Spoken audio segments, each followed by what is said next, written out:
The attacks and allegations from Candace are either lies or they are innuendos thrown around with a total, reckless disregard for the truth, so that Candace can manipulate and string along an audience of people who don't realize they are being played. Dang. Instead of being able to grieve properly after one of the most heinous murders in American history, a murder many of us had to witness, my friends have had to endure harassment from people who have gotten whipped up by what Candace is saying. In fact, I would say we have suffered more harassment from these people than we have from Antifa supporters who overtly celebrate Charlie's murder. And just like a lot of those Antifa members, many of these people take this delight in how gross and unpleasant they can be. What our friends have had to endure is not funny, and it's not insignificant. It is evil. I have seen it. Dang. For months, we have received hundreds, thousands, I suspect, emails and calls asking us to respond. People have wanted us to invite Candace on the show, but for a long time, our approach was to say nothing. All right, here it comes. Prepare yourselves. I don't think Candace ever needs to come on the show. That's hands down. Like physically in the room, no, not you. You are no longer welcome. But they're going to do something. I think they're going to. You know how she said yesterday she put the ball in their court. They're about to literally drive a big monster truck up in her front yard and playing some loud music. This is going to be wild. Let's see. Did that for several reasons. First, we thought that her prevarications were so absurd that nobody would believe them. We shouldn't have to answer questions about secret tunnels or Egyptian Air Force planes. That sort of thing is just, it's beneath contempt to respond to. The second reason we've said so little, though, is because there's a good rule of thumb, which Charlie followed. Do not feed the trolls. Focus on the mission. Reviving America, uplifting young people, making heaven crowded. Don't give air to people who want to tear you down and sow discord. Lastly, we didn't respond because Charlie always viewed Candace as a friend, and we were holding out hope that she would return that friendship and stop what she was doing.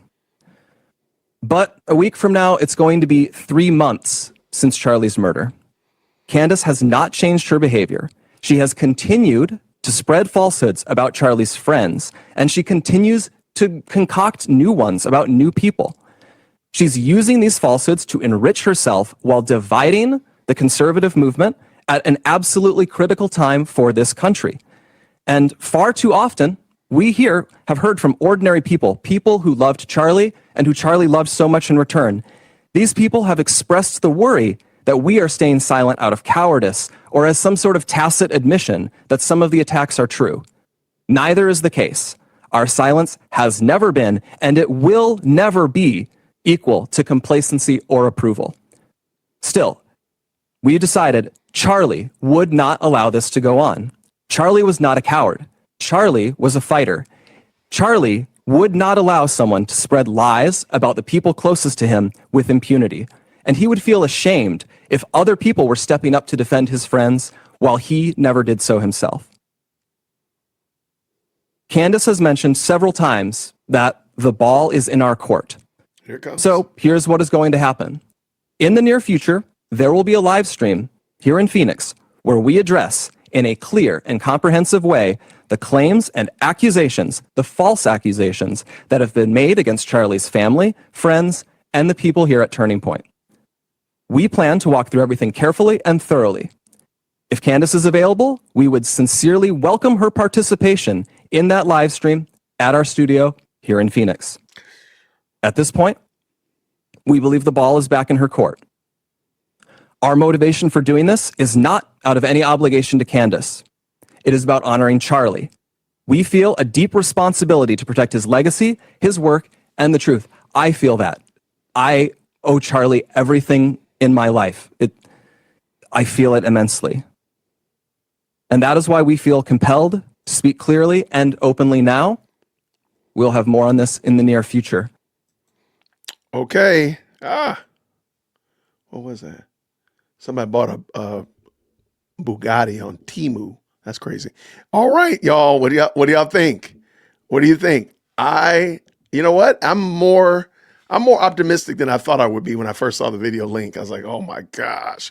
No, I thought that was much better than I anticipated. I don't think Candace ever needs to come to Phoenix ever again. She can live stream in. I know you liked that episode. This is actually a clip from a larger live stream. The link is down in the description, so you can go check it out. I hope you enjoyed it, and I'll see you down there. Grace and peace.